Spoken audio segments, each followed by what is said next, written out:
Hello students, maths for competitive exam part 12। Question में given है कि कोई राशि 4 वर्षों में 5% वार्षिक साधारण ब्याज की दर से 2880 रुपये हो जाती है। वही राशि 6% वार्षिक दर से 5 वर्षों में कितनी हो जाएगी। तो चलिए क्वेश्चन को सॉल्व करते हैं। काफ़ी इजी क्वेश्चन है। तो इसमें क्या कहता है कि कोई राशि जिसके बारे में हमको नहीं पता, मान लेते हैं वो राशि x रुपये की है। वो 4 वर्ष में 4 से गुणा कर देंगे और 5% का दर है, 5 से गुणा कर देंगे अपॉन में 100। यहाँ से जो है उस राशि पे ब्याज निकल जाएगा, जो ब्याज का फार्मूला होता है SI का। कह रहा है बट वो कोई राशि 4 वर्षों में 5% की साधारण ब्याज की दर से 2880 रुपये हो जाती है, तो उस राशि को भी उसमें ऐड करना पड़ेगा। तो ये वो राशि है और ये इसका ब्याज है। दोनों को जब हमने ऐड करा तो वो किसके बराबर हो गई राशि? 2880 के बराबर। उम्मीद करता हूँ आपको क्लियर हो रहा होगा क्वेश्चन। ठीक है, इसके बाद मैं क्या करूँगा, देखो बेटे 5 चौक 20 होता है, 20 पंजे 100। तो 5 की अगर मैं x से गुणा करूँ तो 5x + x ये हो जाएगा आपका 6x/5 बराबर 2880। ठीक है, यहाँ से अगर मैं 6 से इसको डिवाइड करूँ तो 6 चौक 24, 6 अट्ठे 48 और 0 का 0। आपकी x की वैल्यू अगर मैं 5 से गुणा करूँ तो 0 एज इट इज रहेगा, 8 पंजे 40 का 0, कैरी 4 और 5 चौक 20, 4 24। तो 2400 की वो राशि थी। ठीक है, जिस पर 5% का ब्याज लग के 4 वर्षों में 2880 रुपये हो गई थी। उम्मीद करता हूँ आपको क्लियर हो गया होगा। तो अब क्या कहता है कि वही राशि जो आपकी जो 2400 की है, वो राशि 6% की दर से 5 वर्षों में कितनी हो जाएगी। वो राशि आपकी कितनी है बेटा? 2400 की है। कह रहा है 6% का दर लग रहा है, 5 वर्ष का टाइम लग रहा है, तो यहाँ से इसका ब्याज निकल जाएगा। अपॉन 100 करने से 2 जीरो से 2 जीरो कट जाएगा। तो अगर आप देखो यहाँ पे तो बेटे 24 की 6 पंजे 30 से गुणा करनी है, आपका जो है यहाँ से ब्याज निकल जाएगा। तो यहाँ पे 0 का 0 रहेगा और 30 का, और इसके बाद 30 का जो 3 है 3 से गुणा कर देंगे 4 की, 3 चौका 12 का 2, कैरी 1 और 3 दूनी 6 और 1 7। 720 रुपये का आपका इसका ब्याज आ गया। ठीक है, उसी राशि पे। तो कह रहा है वो राशि कितनी हो जाएगी। राशि तो 2400 है ना, तो 2400 में 720 का जो ब्याज आया है उसको हम ऐड कर देंगे। तो आपका यहाँ से 0 2 7 4 11 का 1 2 1 3 3120 रुपये का वो राशि हो जाएगी, जो इसका ऑप्शन नंबर ए आंसर। उम्मीद करता हूँ बेटे मेरा पढ़ाया हुआ आपको एकदम क्लियर हो गया होगा। कोई भी प्रॉब्लम हो जरूर कमेंट करके बताइएगा, साथ ही साथ लाइक हिट कीजिए। नेक्स्ट क्वेश्चन को सॉल्व करते हैं। कह रहा है अजय एक बैंक में 3500 रुपये जमा किया। यदि वह अगले वर्ष 6000 रुपये जमा करे तो आरंभ से 4 वर्ष बाद उसे 1280 रुपये का साधारण ब्याज के रूप में प्राप्त होंगे। वार्षिक दर क्या है? वेरी इंपॉर्टेंट क्वेश्चन है, चलिए इसको सॉल्व करते हैं। तो क्या कहता है कि 3500 रुपये अजय एक बैंक में जमा किया। यदि वह अगले वर्ष 6000 रुपये जमा करे तो आरंभ से 4 वर्ष बाद उसे 1280 रुपये का साधारण ब्याज के रूप में प्राप्त होंगे। तो एक बात बताओ कि 3500 रुपये पे, ठीक है, कह रहा है 4 वर्ष बाद जो है ना 1280 का ब्याज मिलेगा। तो 3500 रुपये का अगर मैं यहाँ से गुणा करूँ तो 4 वर्ष का जो ब्याज होगा, और हमको रेट परसेंट नहीं दिया, वो हमसे पूछ रहा है। मैंने मान लिया 8% के रेट पे 4 वर्ष का यहाँ से ब्याज आ जाएगा 3500 रुपये पे।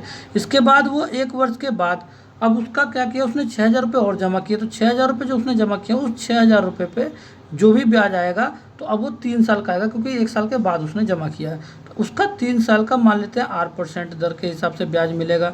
तो यहाँ से आपको मैं क्लियर करूँ तो ये टोटल ब्याज जो है 1280 रुपये का बराबर हो जाएगा। यहाँ से अगर मैं आर की वैल्यू फाइंड आउट कर दूं तो ब्याज दर निकल जाएगा। उम्मीद करता हूं आपको क्लियर हो रहा होगा बेटे। 100 2 जीरो से 2 जीरो कट जाएगा, 2 जीरो से 2 जीरो कट जाएगा।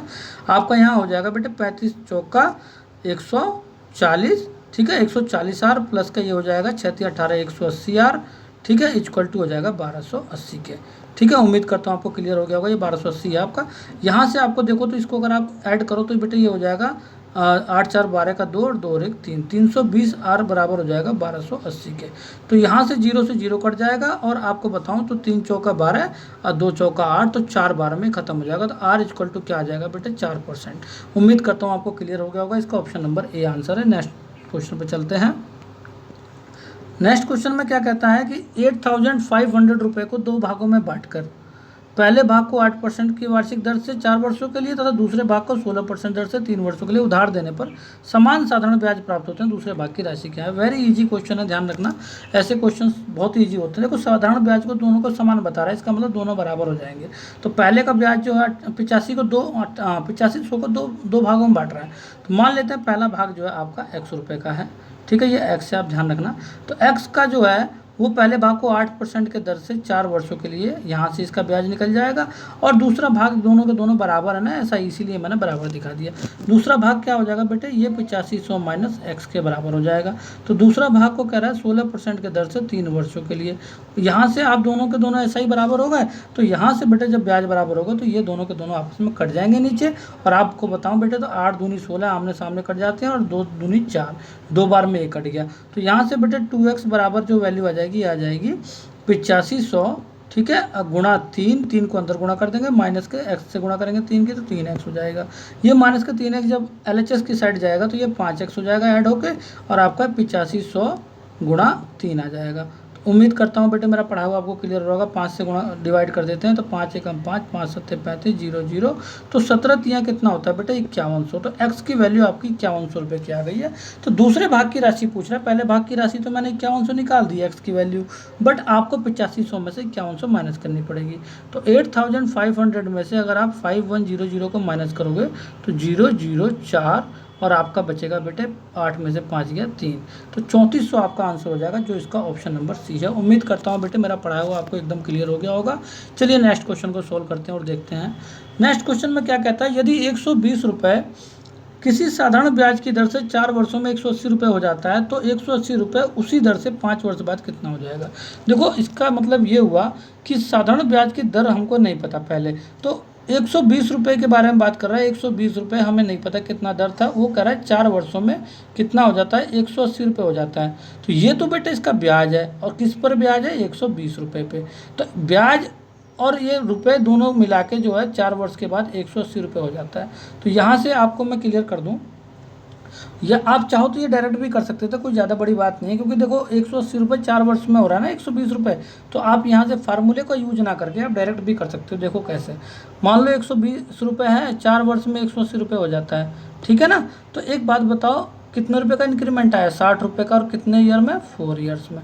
तो 4 साल में अगर 60 रुपये का इंक्रीमेंट आया है, तो 60 को अगर आप 4 से डिवाइड कर दो, तो 4 एकम 4, 4 पंजे 20, 15 रुपये जो है पर ईयर बढ़ रहा है, ठीक है। तो किससे बढ़ रहा है, 120 से। मैंने आपको पहले प्रॉफिट लॉस में भी आपको क्लियर करा रखा है।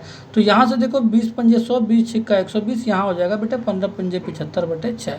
यहाँ से आपका क्या निकल गया, परसेंट निकल गया, जिस रेट परसेंट जो हमको फाइंड आउट करना था, ठीक है। तो यहाँ से अगर मैं आपको बताऊँ तो 6 एकम 6 आपका 15 हो जाएगा, 6 दूनी 12, और 3/6 को हम बोलते हैं 1/2।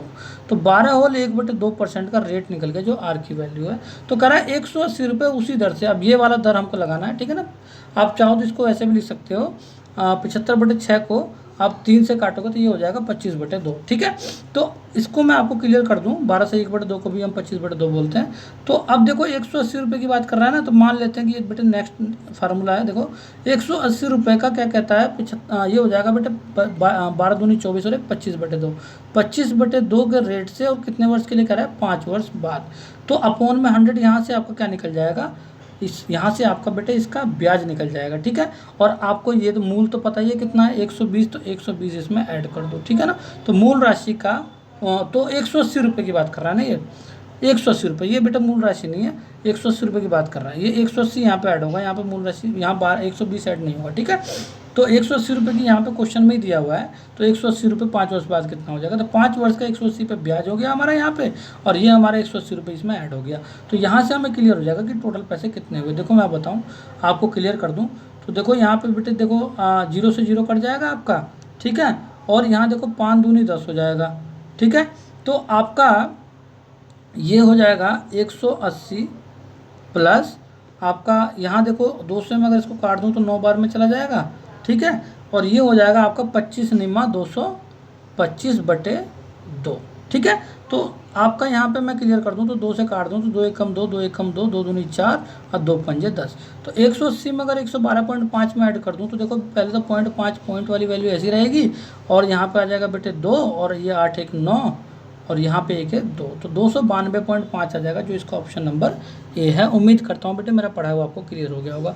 आपकी मर्जी है, आप जैसे मैंने कराया वैसे कर लो डायरेक्ट से, या तो चाहो आप फार्मूले से पुट करके कर लो, आपके ऊपर डिपेंड करता है। क्वेश्चन को सोल्व करने में स्पीड बननी चाहिए, बस मेन मोटिव आपका यही रहना चाहिए। नेक्स्ट क्वेश्चन को चलिए सोल्व करते हैं। कह रहा है ए ने बी को कुछ धन 7% वार्षिक साधारण ब्याज दर पर कर्ज दिया, तथा बी उसी राशि को सी को 11.5% दर पर कर्ज दिया। यदि 6 वर्षों के बाद बी को 81 रुपये का लाभ हुआ हो, तो उसे उसने कितनी राशि ए से कर्ज लिया था। एक बात बताओ, कह रहा है कि ए ने कुछ धन, अब धन के बारे में तो पता ही नहीं है, ठीक है ना, तो और लेकिन ये कह रहा है कि बी को 81 रुपये का लाभ हुआ है, ठीक है ना। तो मान लेते हैं कि ए के पास जो भी राशि है 100 रुपये की राशि है, ठीक है। मैं ज़्यादातर क्वेश्चन 100 मान के आपको कराता हूँ, जिससे कि आप लोगों को ना क्वेश्चंस की गहराई में आप लोगों को जो है क्लियर तरीके से समझ में आ जाए। तो ए ने बी को कुछ धन जो है 7% के दर से देता है। तो मान लो कि 7% 100 का सीधे 7 रुपये ही होता है, ठीक है ना, इजी हो जाता है 100 मानने से। फिर क्या कहता है कि तथा बी उस राशि को सी को 11.5% वार्षिक दर पर दे दिया। अब बी क्या करता है, उसी धन को, ठीक है ना, बी उसी धन को 100 रुपये को, ठीक है, 11.5% के दर पर दे दिया, तो इस पर 11.5 रुपये हो जाएंगे, ठीक है ना। तो एक बात बताओ, 11 होल 1/2 लिख लेते हैं, ठीक है ना, कोई बात नहीं, 11.5 भी लिख सकते हैं, मर्जी है हमारी। तो अब क्या करें, यदि 6 वर्षों के बाद, अब 6 वर्ष में देखो तो 7×6 = 42 रुपये हो जाएंगे यहाँ पे ब्याज, ठीक है। और इसका देखो 11.5 की 6 से अगर मैं गुणा कर दूँ तो बेटा देखो 11.5 दूनी कितना होता है, 23 होता है, ठीक है ना। तो 11.5 दूनी 23 होता है, तो 11.5 छिका कितना हो जाएगा आपका, 11 छिका 66, और आधा को 6 से करूँ तो 3, तो ये 69 हो जाएगा। उम्मीद करता हूँ आपको बेटे क्लियर हो गया होगा। चाहो तो आप 11.5 की 6 से गुणा कर दो, बात देखिए, ठीक है। अब क्या कहता है कि 6 वर्षों के बाद कह रहा है 81 रुपये का लाभ हुआ। किसको लाभ हुआ बेटे, बी को, ठीक है ना। तो एक बात बताओ, बी को अगर 81 रुपये का लाभ हुआ है तो यहाँ पे मुझे कितने का लाभ हुआ है, 100 रुपये पे। मैं पहले अपना तो चेक कर लूँ, तो मेरा जो है बेटे 7 और 2 27 रुपये का, मुझे तो 27 रुपये का लाभ हुआ है जब मेरा मूलधन क्या था 100 रुपये, ठीक है ना। अब उसको कितने का हुआ, 81 का लाभ हुआ है, तो मेरा 27 उसके 81 के बराबर है, तो मेरा एक उसके किसके बराबर होगा, 3 के, ठीक है। तो मेरा 1 रुपये उसके 3 रुपये के बराबर है, ध्यान रखना, काफ़ी गहराई में लेके जा रहा हूँ। तो मेरा 1 रुपये अगर उसके 3 रुपये के बराबर है, तो कह रहा है ए, तो उसने कितनी राशि ए से कर्ज लिया था, तो भाई 100 रुपये का ही तो कर्ज लिया था, और कितने का लिया था, तो मेरा 100 रुपये क्या हो जाएगा, मैं बोथ साइड 100 से गुणा कर दूंगा, ठीक है ना। तो मेरा जो 100 रुपये है उसके किसके बराबर हो जाएगा, उसके 300 के बराबर हो जाएगा, 300 की गुणा कर दें, तो इसका ऑप्शन नंबर बेटे सी आंसर हो जाएगा। नेक्स्ट क्वेश्चन को चलिए सोल्व करते हैं। नेक्स्ट क्वेश्चन में क्या कहता है कि 1800 रुपये दो अलग अलग बैंकों में जमा करने पर, 1800 रुपये ही ध्यान रखना, उसको अलग अलग बैंकों में जमा करने पर 5 वर्षों में दोनों बैंक द्वारा दिए गए साधारण ब्याजों में 540 रुपये का अंतर है। यदि उसमें से बड़ा ब्याज दर 9% हो तो छोटा ब्याज दर क्या है, ठीक है। तो चलिए सॉल्व करते हैं। तो मान लो कि क्या कहता है कि ब्याज दरों में 540 का अंतर है। तो मान लो कि 1800 रुपये को दो अलग अलग बैंकों में जमा किया जा रहा है, 1800 रुपये। तो मान लो कि पहले वाले में क्वेश्चन को 1800 रुपये दो अलग अलग बैंकों में कह रहा है ये, इसका मतलब एक में अलग और एक में अलग। मान लेते हैं पहला जो है x रुपये उसने जमा किया है 5 वर्ष के लिए, ठीक है, x रुपये 5 वर्ष के लिए जमा करता है वो, तो और बड़ा ब्याज दर जो है 9% का है, ठीक है। यहाँ से आपका एक निकल जाएगा ब्याज, और दूसरा ब्याज दर हो जाएगा बेटे आपका 1800 माइनस x रुपये पर, 1800 माइनस x का जो है आपका दूसरा ब्याज हो जाएगा 5 वर्ष पे, ठीक है। तो दूसरे का ब्याज दर हमको नहीं पता, मान लिया 8% हो जाएगा, यहाँ से 100 हो जाएगा, इक्वल टू 540 का अंतर बता रहा है, ठीक है ना। बड़े ब्याज दर में से छोटे ब्याज दर को माइनस करेंगे तो क्या कहता है छोटा ब्याज दर क्या है। तो यहाँ से इसमें कोई प्रॉब्लम है, ये 1800 रुपये दो अलग अलग बैंकों में, इसका मतलब 1800 रुपये होगा, तभी इसका आंसर आएगा। नहीं तो यहाँ तो आर बी एक अननोन हो गया और यहाँ पे एक्स भी अननोन हो गया, तो ये दो वैल्यू के अननोन होने से तो क्वेश्चन सोल्व होने में प्रॉब्लम हो जाती है, ठीक है। चलिए इस क्वेश्चन को जो है नेक्स्ट टाइम पे करा देंगे क्वेश्चन को, ठीक है, नेक्स्ट वीडियो में आपको क्लियर करा देंगे। Okay students.